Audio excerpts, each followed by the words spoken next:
Craig, this time last week, we didn't know who our opponent would be. We do know, of course, such a short period of time. How much information have you been able to gather on them?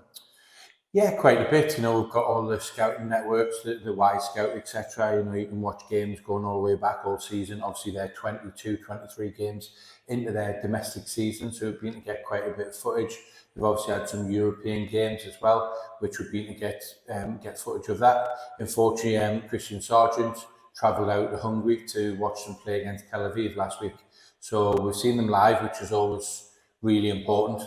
I remember last year seeing a lot of footage on Hacking and then going to see them live, and changed the dynamics a little bit. So I'm glad Sarge's done that. And like I said, we've watched, or we've got to our disposal 22, 23 games.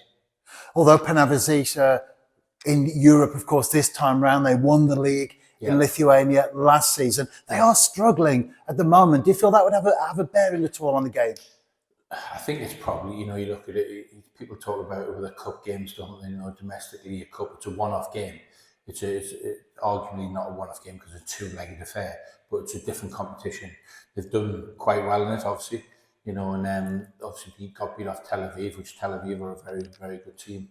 Fortunately as well, I've got a good friend who was working with Tel Aviv last year with Robbie Keane, and also got some information from Tel Aviv regarding FK as well. So yeah, it's we've managed to do as much due diligence and homework as we can, and we've prepared as best we can. We've done literally everything in our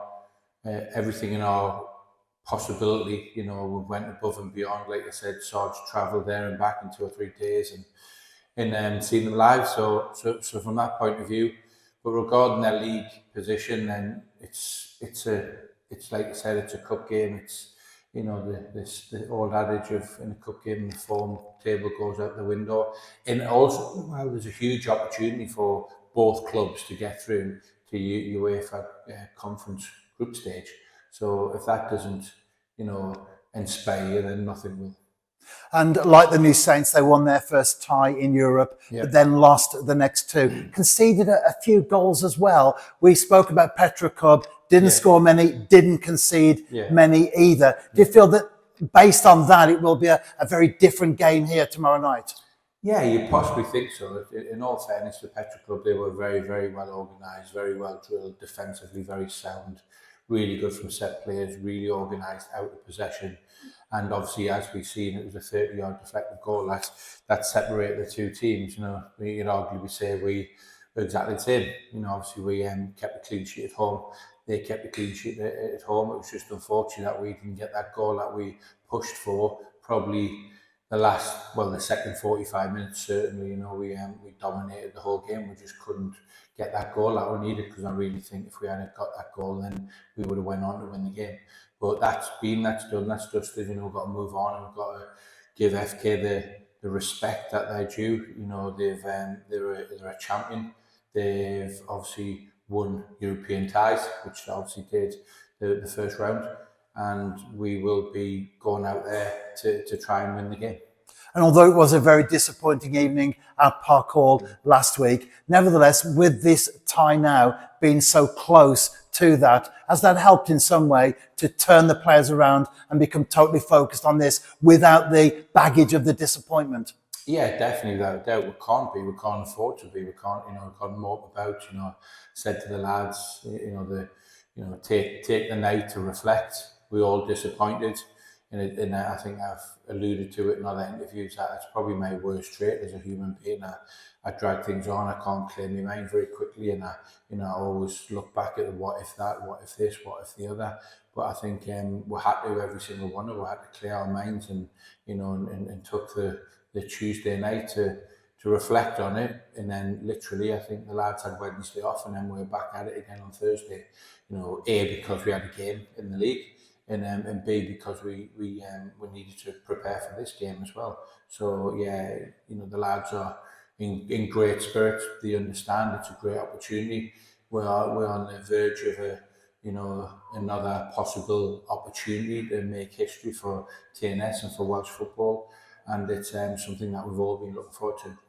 You have made reference in recent interviews about the injury situation ahead of tomorrow night's game. Has that improved at all?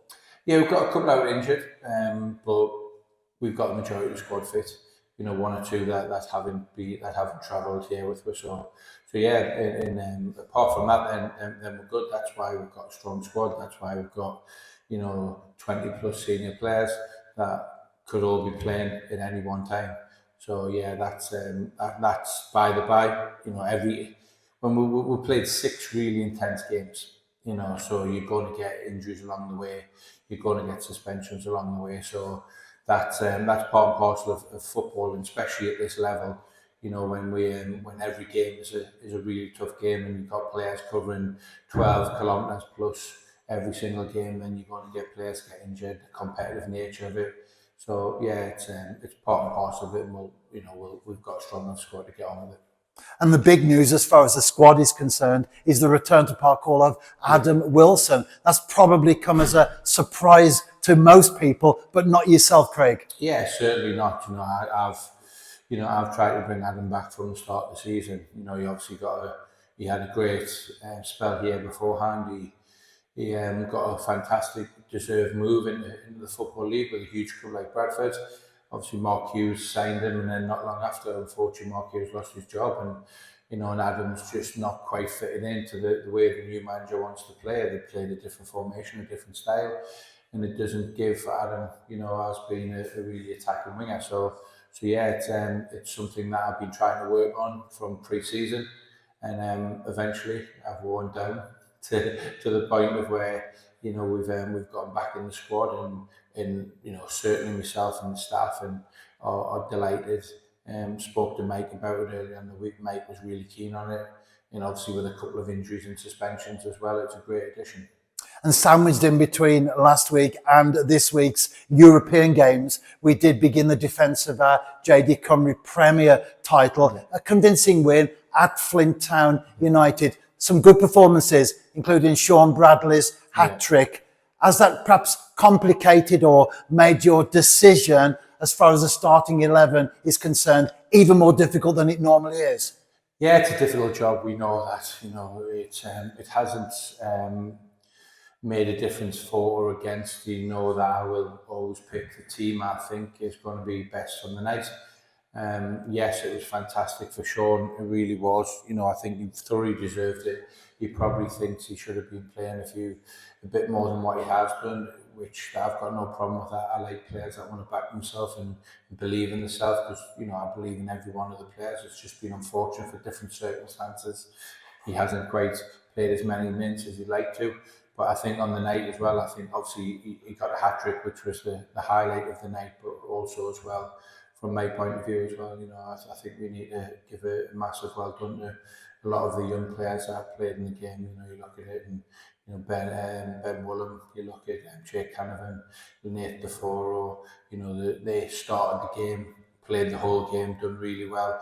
The 3 lads that come on, Ollie, Caleb and Matty, all done really well. Harry, all done really well. And it's fantastic for the football club at this moment in time, because obviously games are thick and fast, and if we can rely on the young players to come through and then support the other senior players that haven't been playing, and then the likes of Sean, and I thought Blaine Hudson was fantastic as well. Ben Clark was fantastic when he come on.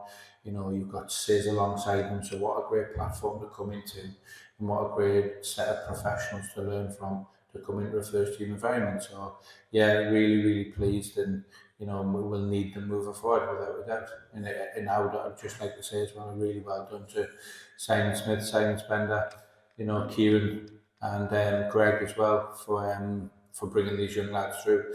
We want them to come through. We want them to give them the opportunity, the platform. I think we delivered a tweet about it, and I think there was 7 or 8, and then there was also Tom Jones as well, who wasn't involved, but he's just come back from injury, and if he had had it 3 or 4 days earlier, he would have started the game. So, it looks really healthy in that department.